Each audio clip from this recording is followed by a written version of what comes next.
is everybody is the normal, you know what I'm saying? Or just old, you know what I mean? But then you get us and brothers, ancestors is like, oh, so this is something different on YBC. You don't hear these brothers a lot. And we were in the morning.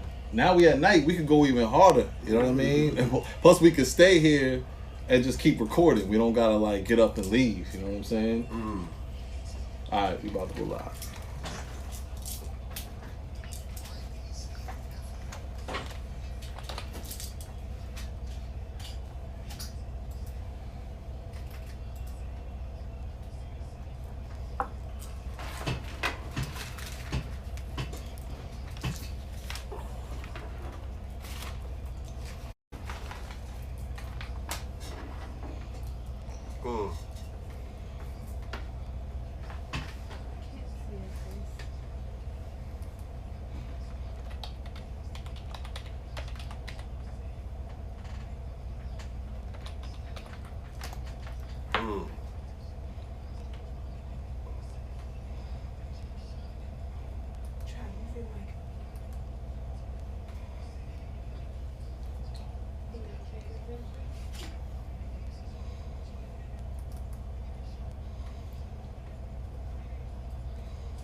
We in here.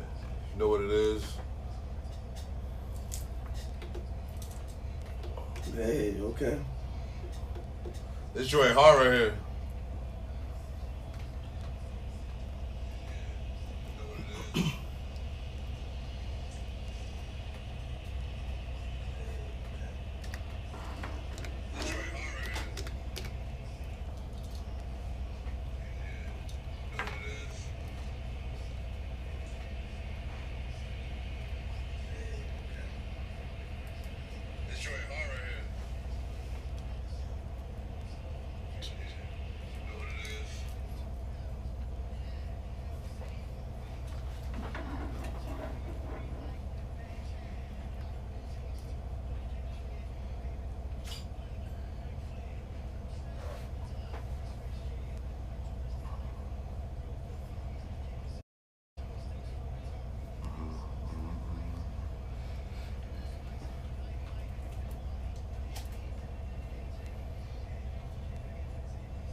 .3 WYBC, the rhythm of the city. Good evening, New Haven. This is Moving Target, and I'm your host, Jay Kemp. And with me, as always, is my comrade, Remedy Sharif. Peace.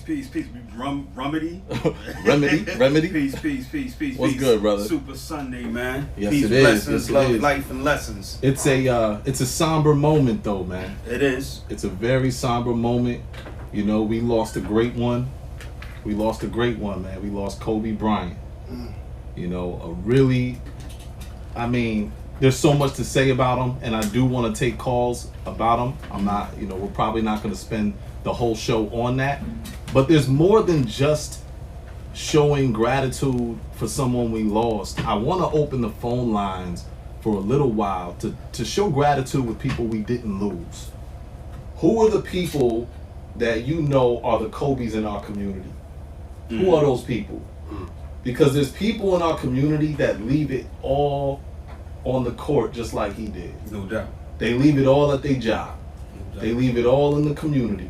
They leave it all in their school. They leave it all in their family, with their family. No doubt. They go in, and you know that. They don't take days off. That's what made Kobe so great. That's what made him so great. That's what makes Jordan so great. And LeBron, we lost Kobe, his daughter. We don't know what she was gonna turn out to be. It's a somber moment, man. It is. And trust me, I had a whole plan of what I wanted to do with this show. You know, it was gonna start off with ripping apart Tyler Perry's hilariously trash movie. Sorry, that's my opinion. I know there's people like now. It's like, oh right, I don't agree with that. I was rock off from Grace. Yeah, you know, but I don't want to do that right now. And I'm gonna say right now that if I'm right now, I want to send my appreciation to you, Rem. You know what I'm saying? My appreciation to you, Justin, for coming here every single Sunday, every single Saturday, doing what we do. You know what I'm saying? Phone calls and conversations about what we're gonna talk about, how we're gonna make this to the next move. You know, appreciation to my daughter, my daughter's mother, my mother. You know, I mean, I could go on. We can go on. I could go on, but I want to show that gratitude right now for the people that are here, the ones that I know are going through it, that are dealing with it, that are overcoming it. You know what I'm saying? You might not even talk to somebody. You might be somebody you might have held a grudge against. Show appreciation right now. Call us up 203-562-9430 and just take a moment to show gratitude. Who you want to show gratitude to? And the real strength in it, man, that I'm seeing is that we gotta, you know, sometimes we do take for granted time. And time never stops moving, you know. So, you know, to a lot of our young people, man, understand what you're witnessing. You know what I mean? That's a man that was young himself. 41. You know what I mean? And it's just like, sometimes we say the phrase here today, going tomorrow, but it's truly that. It's true. You know, nothing is guaranteed. Once we're in the world, the only thing that's guaranteed is that you're going to leave it. You know what I mean? So we recently just, we both know a mutual friend who just lost their spouse 3 days ago. Yeah, man. Out of nowhere. Yeah. I sure. Yeah. You don't know. Yeah. You don't know. Many different forms. Show that gratitude. Let's take a phone call. 94.3. 94.3. Hello. We gonna fix that, man. But yeah, it's hard, man, when we deal with these things. You know, me myself, man, losing my father in November, yo. You know what I mean? The impact of all of these things. It's like sometimes I try to slow time down, and time keep moving, but I try to like slow it down by living literally in the moment. Be present. By literally looking at my brothers and saying, I love y'all, man, and thank you. And thank you, Jay, for the hard work you put in for moving Target. It's a lot that come with this, you know what I mean? Yeah. And you've been dolo sometimes, but you kept this train moving. No As doubt. we talk many times, I'm like, Jay, I'm coming. Keep it moving, bro. Don't No give doubt. up. Hope you're a strong brother. You're a strong king. So, you know, it's just gaining more understanding, man, as we look at these things, man. Absolutely. Absolutely. I also want to acknowledge these brothers that are in the building today, because I'm also showing gratitude to them for being examples as media activists. You know what I mean? Right. Y'all have been doing this for a minute. Y'all have never slowed down. You know what I'm saying? And you've never compromised either. Never. Never compromised. Never will we. So I want to really salute Trillionaire Trav and Brother Haru for coming in, man. I appreciate y'all, man. We Right. definitely Likewise, appreciate you, man. man. We're going to take this phone call, see if we can get this right. 94.3. See, we got something going on with these phone lines. Quick technical difficulties. We apologize if we're not getting these phone lines. And it's a pleasure to finally meet y'all too, brothers. I've heard a lot about y'all for some time now from my brother Jay. You know what I mean? Appreciate that. Speaks highly of y'all, man, and love, and couldn't wait to build and connect like this so we can continue this work that must be done. Absolutely. Right, I appreciate that, man. Seriously, man. This outlet right here, Moving Target Podcast, you know, I've been following it, you know, since the inception, kind of, you know what I mean, and saying, you know, I kind of modeled, you know, what I wanted to do, you know, after the Moving Target, you know what I mean, and like be on the scene and be in places that other people weren't going, that you had to just like, if you weren't there, you got to go to YouTube or you got to go to a video. And most of the videos that, you know, people are watching when it comes to, you know, this conscious movement, I be there. I've been there. You know what I'm saying? Actually getting the footage when something's going on in New Haven, like a Black Wall Street, I'm front and center, you know what I'm saying, and making sure that I get, you know, letting the world know what's going on, you know, right here in Connecticut, you know what I mean, and what you can be a part of. And I want to get into an event you got coming up that we need to be in the building at. Okay. You know what I'm saying? We're going to try this phone call one more time. I don't know why we're not picking this up, but let's try this again. 94.3. Yeah, not hearing anybody. All right, you drop it. We apologize if we're not able to get to your phone calls, but if you want to go to our YouTube page, Moving Target Podcast, if you want to go to our Facebook, Moving Target Podcast, under the live video, leave a comment and we will shout it out right here over the air. Leave a comment of those people that you appreciate, that you show gratitude to, ones that you want to show it now while we here. You know what I'm saying? But I want to move into this event that y'all got coming up, the Facts Initiative. Yes, Facts Initiative. So, I tell people about this event and they don't know really what to say, you know what I mean? Because they don't know any of the people. And I'm like, what? You don't know Red and Blue Pill? Right. Y'all wildin'. Wow. So just talk a little bit about the event and who are these brothers that are coming through. Well, I'll speak about the event, and then, you know what I mean, I'll let brother, a trillionaire Trav, rather, you know what I'm saying, expound about who these people are that, is going to be in the building. Facts Initiative is something that was started by these two brothers, Red and Blue Pill, and we came onto it, the Galactic Guardians. That's who we are, GGD 720. 360 being spiritual, the other 360 being physical. We Galactic Guardians, we are here to uplift fallen humanity. No matter white, black, that really doesn't matter to us. So we seen the Facts Initiative and we realized what it was. It was food, art, clothing, technology, transportation, shelter, and strategy. And when we seen that program, we decided to take the initiative ourselves and apply it to how we were running and how we were moving in Connecticut. And with doing that, we gained some notoriety from like Sonetta and Blue and Red, and before you know it, it really took off, and it was like, these guys in Connecticut are really about action and not just getting on top of the soapbox and spewing knowledge and saying I know this and you don't know that. You know what I mean? We was more or less taking action into taking the initiative to change the way we eat, change the way how we valued art. Coming up with our own clothing line and bigging up other people with their own clothing line, using the technology that we had in front of us to get the message and get the information out. Yes. Tapping into certain strategies where we were able to, make something for ourselves.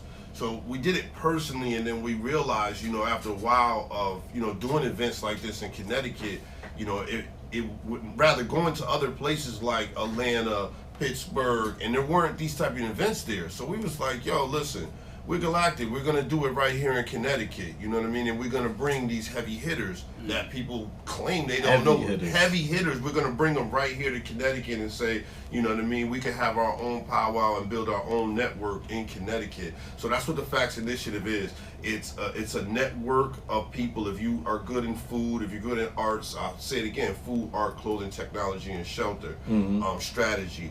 If you have a particular skill that's in one of these areas, then you need to be a part of this network. You know what I mean? That's what we build in. So it's a whole bunch of micros that are, and the macro is the whole big thing. Facts Initiative 2020, that's what it is. But we must have micros in here in Connecticut, one in Atlanta, everywhere. So in Connecticut, we are part of the Facts Initiative, and we're spearheading Facts Initiative in New England. No doubt. It's amazing. So Trav, I want to, we were talking about this a little bit before the show, and there's this derogatory term. The first time I heard this term was it's Issa Rae's show. What's that show on HBO?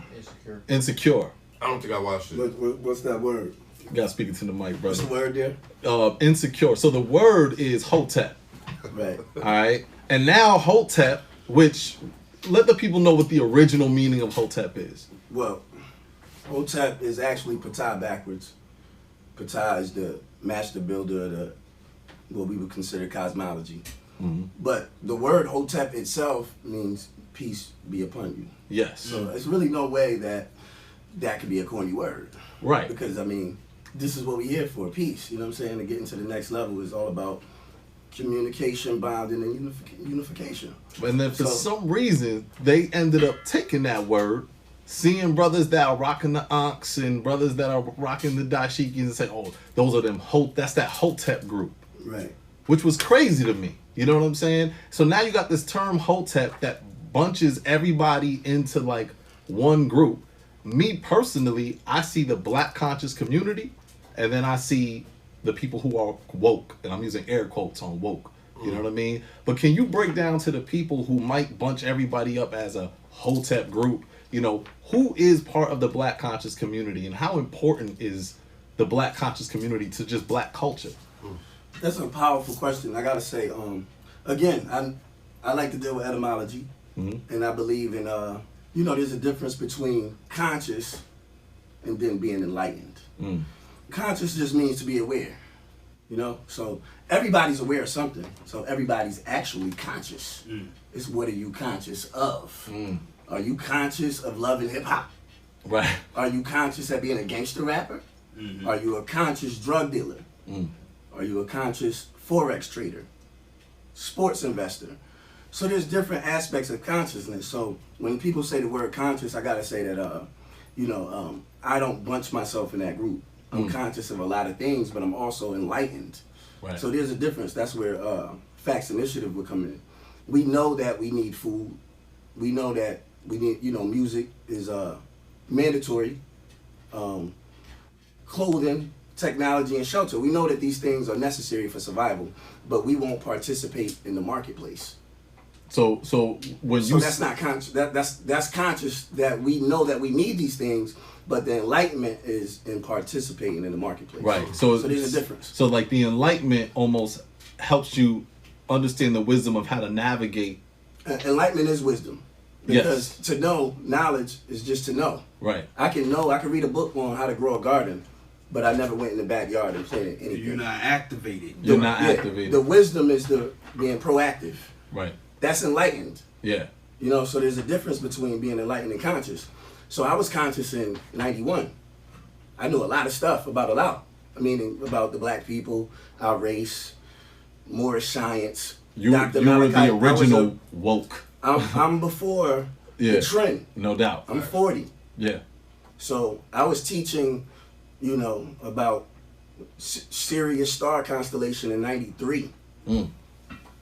So now that people have, made this a whole group and lumped everybody in, you know what I'm saying? I think what people are missing is how you really can see the different types of groups that are within what you would call the black conscious community. Yeah, because there's dozens. When I look at let's just take New York for example, and you could just think if you know anything about not even the ancestors, but I'm talking about the scholars, the people whose shoulders that we stand on to this day. Let's talk about some of those. Like, give some examples. Let's just say Professor James Smalls, Baba Ifudishi, Baba Haru, Dr. Phil Valentine, Drew Pookrum. These people, when you start to mention these names, a lot of people don't know who these people are. However, we do because we've been conscious. Like Brother Trillionaire Trav said, since 91, he had knowledge of self. You know what I mean? I got knowledge of self in 92. So back then, it was just like, yo, here go these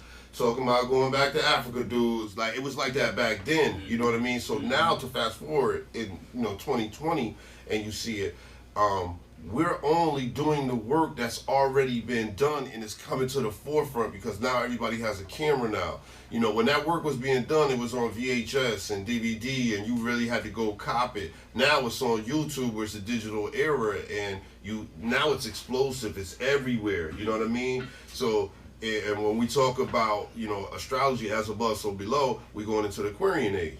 So going into the Aquarian age, that means that it's like wet, it's water, it's vast, it's information, like information is so deep. So now you have this term woke, you know what I mean? But really all it means is that the people are privy to the information, applying the information. So you see a group of people over there like they'd rather rock copper than rock gold or rock, you know what I'm saying? Instead of they put the cross down and picked up an unk. Right. Because they got knowledge of self and knowing what the unk represents. You know what I mean? Even if that's all that they know. But it's still some type of awareness. Right. In some kind of way. Facts, you know what I mean? And that's showing and proving, you know what I mean? To show and prove. Let me add on just one thing too. It's important that we be like me as a personally speaking, when we speak of black people, you gotta understand there's black devils. They took out Marcus Garvey. They took out Malcolm X. So when we speak of black, we got to be real particular about what we mean when we say the black race, because I don't get along with all black people. So what made me want to bring y'all brothers on was not just the event, but it was when Claude Anderson was on The Breakfast Club. Powerful. Powerful. Ooh, the 5 floors was and powerful. I thought personally, I felt like this was a moment for everybody who doesn't know and still claims they're woke, and then those who do know, you know what I'm saying, and are conscious, you know what I'm saying, and enlightened, to come together on one page and be like, oh, yeah, this is a blueprint. Right. You know what I'm saying? But I didn't see that. I saw a lot of people trashing them, specifically, you know, the AODS people, right. you know, really breaking them down. Then I started to see this divide. And I even saw the divide when I wanted to have an event with Brother Don Sawyer and the Pills. And Don Sawyer was open to it. In fact, he's a professor, but he wanted to actually take it off campus because of this academic elite status that almost separates themselves from people who are, you know, like a red pill, blue pill, Phil Valentine, who might not be on the academic elite status, but these are knowledgeable, unbelievably Giants. Brilliant individuals. Giants. And so I wanted to be able to hold a forum like that, but I noticed that there's a divide there too. So it's always going to be a divide. So who are these? Why do you think the academic elites don't really acknowledge leaders that you mentioned of the black conscious community as conscious thinkers for black people, intellectual thinkers? You want to? I mean, me personally, what I think when answering that question and saying, you know, all those collegiate and all those academic universities and institutions, the heck with them.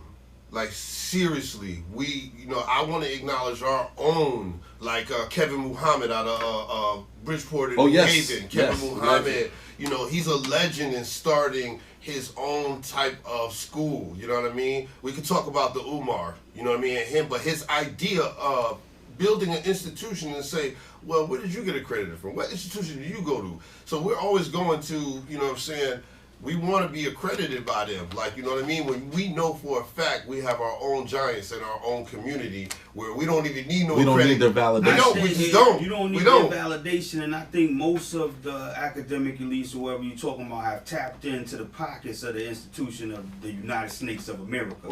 So when we speaking on that level, and then when we talk about these real giants that we have in the community of our people, they don't want to go there because you'll cut your hand off. See, the United States, the terrorist system of America, don't want to see our giants survive. They don't want to see them thrive. So they start playing with your pockets when you start giving us the proper accolades. When you start really showing like, yo, nah, this is who our kids and the youth need to be. They start playing with your pockets. So then that makes them fall back. Like, hold on, I can't really. Because when I see a Michael Eric Dyson, you know, who's like, you know, he almost reminds me of an Eminem. Like, you say a lot real fast, but you're not saying a whole lot. You know what I mean? But when I see a Michael Eric Dyson or a Cornel West, you know, I start to wonder, well, who determines what ideas are going to be clarified on the mainstream level? Who decides that?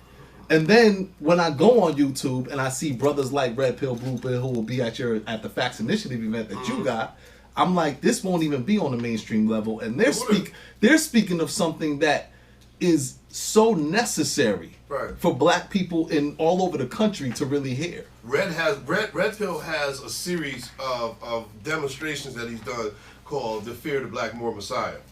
Now, in this demonstration, he lays out why there is such a fear for a black Messiah. Like, you know, in our community, we're waiting for someone like either it could be a female, male, or, you know, I don't just want to say it's a male. It could be anyone in our community that comes up and we could like follow and find a leader. Like, you know what I'm saying? It's always been that. And every time we got close to even like remotely having one of those, they were assassinated. So this whole demonstration that he had on Fear of Black Moor Messiah is, to say it in one word, that's exactly what it is. That the you know, those accolades that they give up for you obtaining a certain amount of knowledge, they really don't mean anything. You know what I'm saying? Because it comes with strings. Like, it really does come with strings. Certain people are like, well, I can't go to the university and say that.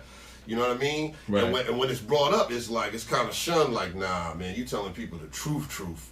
Like it's different when you say you telling the truth. Right. But I think that the downside of that is even taking that approach, and I get it. You know, it's not about the accolades, it's not about the institutions, but unfortunately, people don't listen unless they see the accolades or the institutions. I know. So there's a whole lot of people we're missing.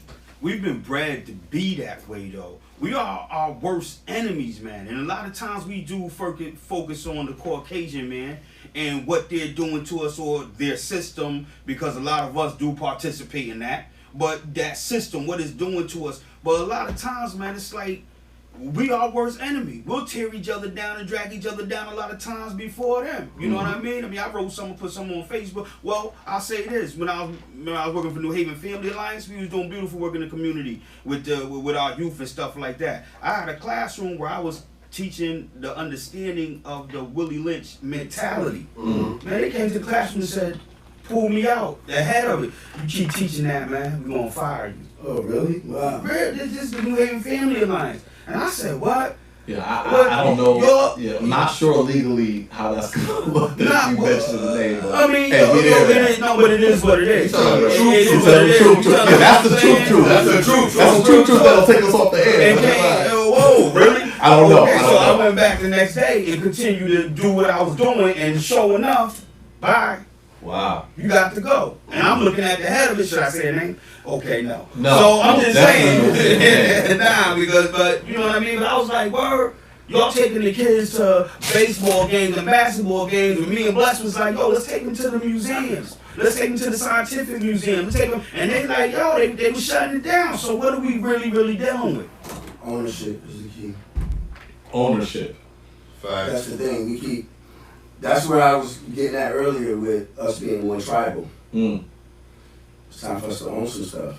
Yeah. And don't you think don't you think we or do you think in general that we're there of like looking at black ownership? I feel like a lot of people, whether they quote unquote conscious, enlightened, woke, I feel like in general black people are looking at owning more. I just don't know if we're focused on the right ownership. Of, the ownership of what?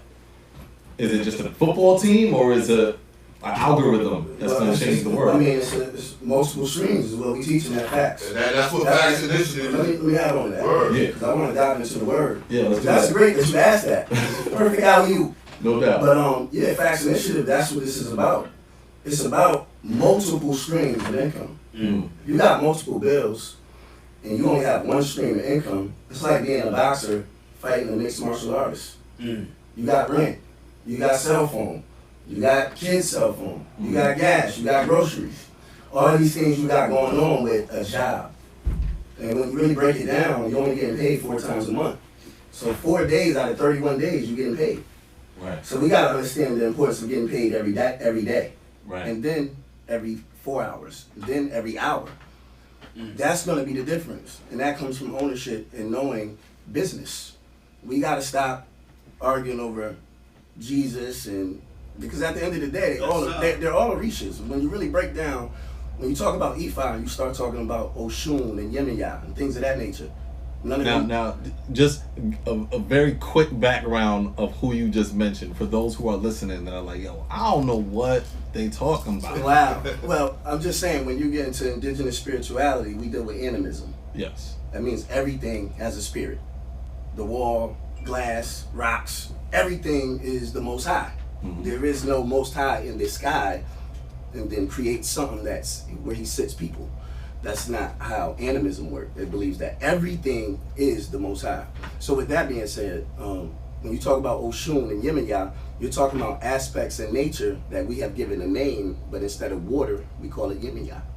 Do you think that that's probably what turns people off from going, not even looking in more to the black conscious community? A lot of the people who are speaking in the black conscious community, like a Phil Valentine, because on a religious aspect, they're like, I don't know what they're talking about, but it sounds like witchcraft, or it sounds like it's some devil worship. You know what I mean? Because that's what I hear a lot of people say, not even knowing who those people are, but just knowing about anything to do with African. they associate it with some type of occult, evil, devil worship stuff. Those are the people that get information and do not do the research.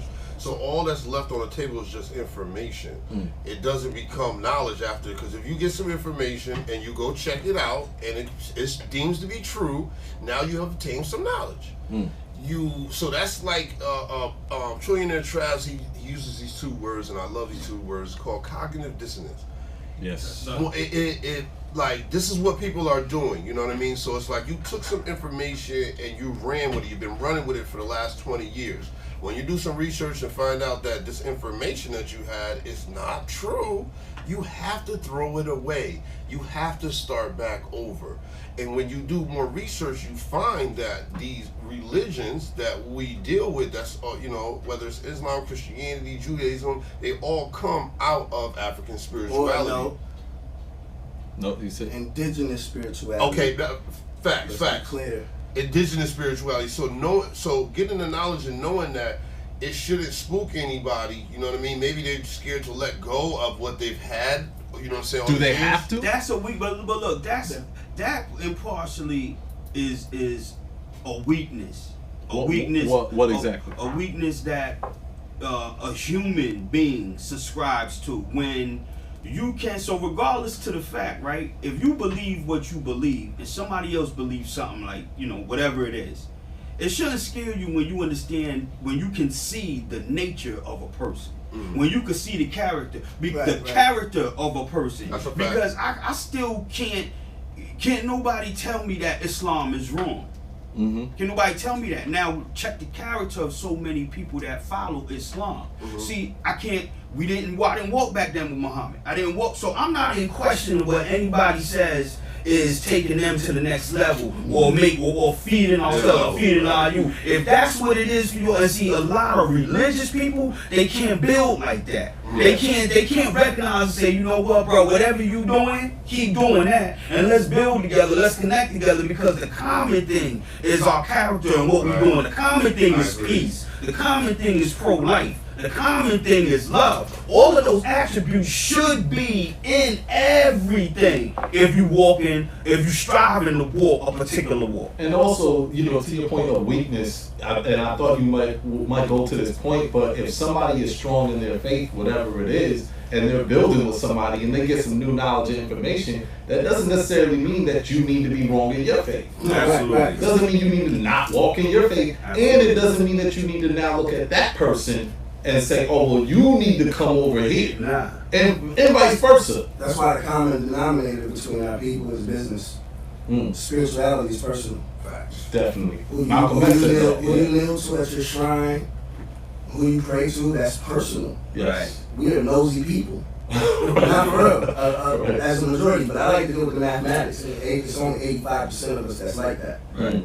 So I like to focus on the 15, the 10 that know and the 5 that do. Yeah. That's my tribe. No doubt. And to be tribal is what we need to be looking forward to going into 2020. Because now it's about alignment.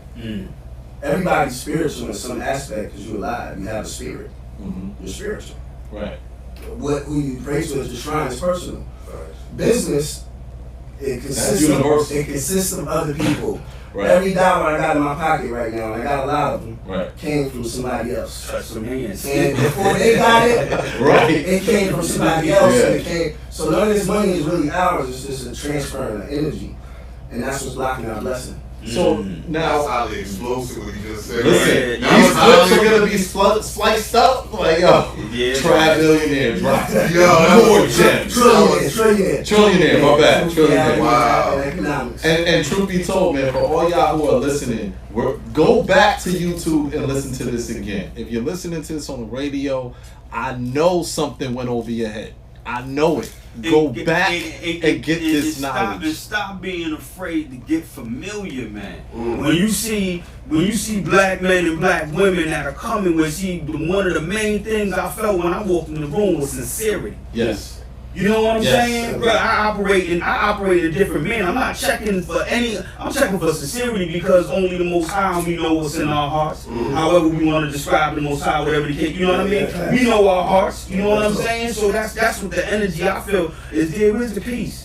Where's the real peace and sincere love? Is that what I'm feeling? Is that what's coming? Oh, yes it is. Oh, this is great. Right. This is great. I'm building with some kings. So let's now, go. tell us, what is the difference? You know, we've heard of Black Wall Street. You know, I've led the Black Wall Street New Haven. You know what I mean?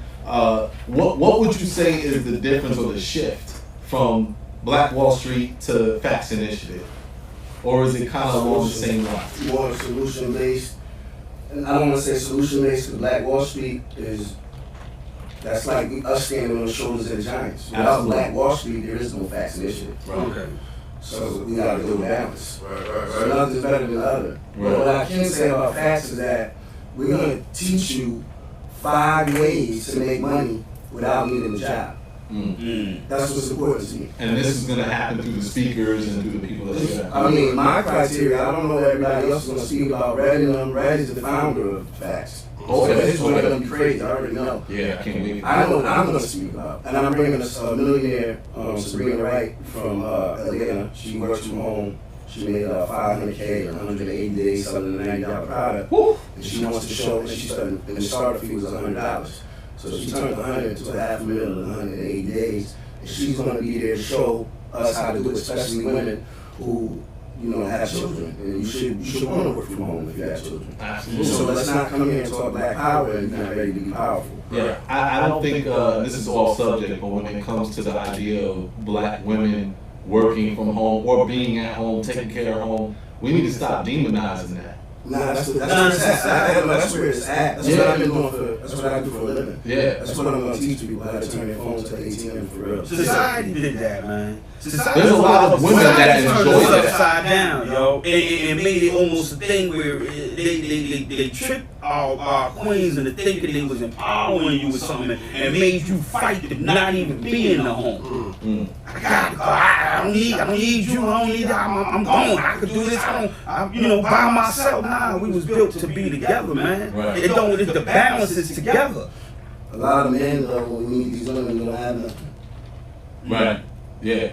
Absolutely. We're like, you know what I'm saying, we're not really mature men. So when we meet them, usually we can talk junk about them, but usually they have the crib. Yeah. We always get on that. They got the car. We always get on that. You know what I'm saying? We were told we bash men too much.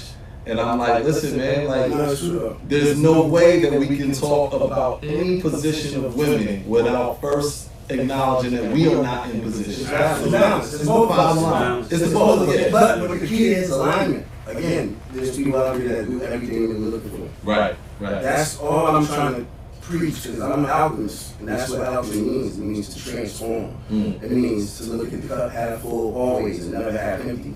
Cold dying is a sad but a beautiful thing, because now people are going to really understand what made them great. The fact that he shot 1,000 jumpers before the game and after the game is what made Nipsey great, running the marathon. So now it's like embodying, and we talked about that earlier. You know, our people dealing with ancestral venerization is when somebody passing and you tap into what's called the telluric grid, which is an energy source, and you kind of embody them and do what they did, just how they did it. Now, when you look at Cole hit a turnaround, stick his tongue out, pull his jersey back, and then you watch Mike do the same thing from the same part of the court at the same time with 3.3 seconds, and they both did it. And they went in the same way, and they both stick their tongue out. That's telluric grid. Cole really was in Mike's body, but in his body. Yeah. You see what I'm saying? That's called fusion and transmutation. And at the core of that, I mean, I would imagine, but listen, they got ready, okay? I wish I had the clue bombs right now. But at the core of that, when I think about Kobe saw Jordan do that. Right. When he saw it, I believe he internalized it, he visualized it, it became part of him. And then now he carries it out.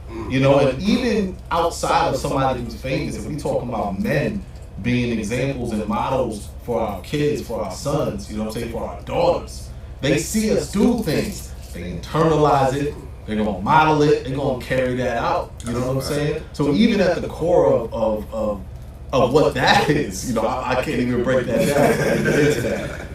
I can just say though that still the spirit of Michael and what he did in that moment that you just talked about was something that Kobe caught on to. Right. You know what I mean? And Mike caught on to it from Julius Erving. Yes. And Julius Erving caught on to it from the Rucker Park. Yeah. So this is, again, it's all still ancestral, it's being passed down ancestrally. Nobody owns none of this. So with that being passed down, right? So you can also say that that can also happen in the process when you never had a chance to see that person or know that person, but that because you don't. Sometimes I've heard a lot of times we don't know our fathers, but then you do something and you'll be like being absolutely. Yeah. And that's called epigenetics. And I know Bell Hooks talked about what was it, the post-traumatic slave syndrome. Yeah. So being able to that's curable. Yeah. See, I'm out of solutions. You want to cure P, you want to cure that, you need psilocybin. Psilocybin. Okay. You need ayahuasca. Just so y'all know, and I want everybody to know, you know, I'm excited right now because psychedelics is a very real thing, and I do believe. How much time we got left? Well, actually, when we finish the show, y'all know we're gonna keep it going live on YouTube. But I do want to get into psilocybin. I want to get into these things when you talk about ayahuasca. Right. There is a false perception when I talk about this with a lot of people about what that is. You know, they look at it. That's where you're going wrong. Yeah, we're not talking about something chemical. We're not talking about something chemical. We talking about something that the Mayans said the plant spoke to them because the ayahuasca is extracted from that. They got visions we're still trying to understand. Yeah, that's real. That's real. You said we're going to talk about this a little more in a minute, right? Yeah, we're going to talk about it a little more, man. We're going to get into it because people are like, I don't know where they're going. We're just saying, my point is that everything is curable. Yeah. People Dr. Sadie. Yeah. Even AIDS and cancer, diabetes, 21 days, go green. I don't want to hear, I'm not, that's what I'm about. Getting rid of the mucus. We got to do the work. We can't rock a pink ribbon after mommy died when we knew the cure was down the street. Right.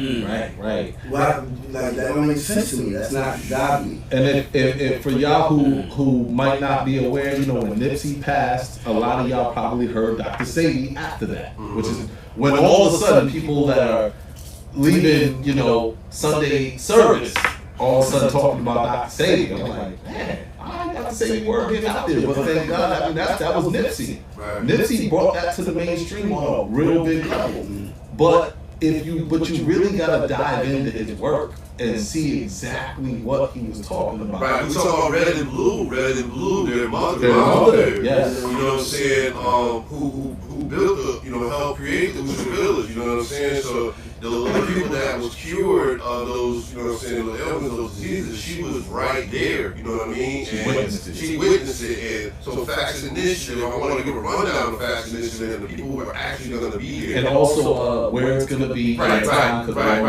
So Facts Initiative is the second month, 22nd day of 2020 at 2 p.m. at 224 Farmington Avenue, Harvard, Connecticut. So I'm going to say that real slow. Yeah, because did you do that on purpose? I said we have great intention, Galactic Guardians, 720 degrees, we have great intentions, you know what I mean, and we're mathematicians, and what we're doing, we're very, straightforward. So the second month, which is February, 22nd day of 2020 at 2 p.m., it's Black History Month. So coming to YBC and saying that, just letting people know, second month, 22nd day of 2020 at 2 p.m., at 224 Farmington Avenue, Hartford, Connecticut, the Eco Space. Facts Initiative will be going down. Keynote speakers, Red and Blue Pill, who are the mothers of the Mama Pill, who was married to Dr. Sadie. Trillionaire Trav, one of the co-founders of the Galactic Guardian 720 Degrees. Kevin Muhammad also will be hosting the event from Mud in LLC, I think it is. Sabrina Wright, the female he spoke about coming from Atlanta who made $500,000 in 180 days. You got PUP who was out of Harvard. And you also have Ill Lord, who's out of Bridgeport, coming all the way from Charlotte, you know what I mean, to be there. Everybody who is in this building will have a solution along with an application. So it's a solution-based, application-driven event. I'm going to tell y'all, bring your notebooks. This is a place where you need to bring your notebooks. It's 6 hours packed of nothing but information. You're not gonna get 55 tables of shea butter. Right. I want to talk about that. No more We need to be giving that away as charity. No doubt. 94.3 WYBC, brothers, thank you so much for coming through. Make sure y'all check out the Facts Initiative and join us right now on YouTube. We going live. Moving Target. Peace. Yes. It's cold out there. Trying to think about one reliable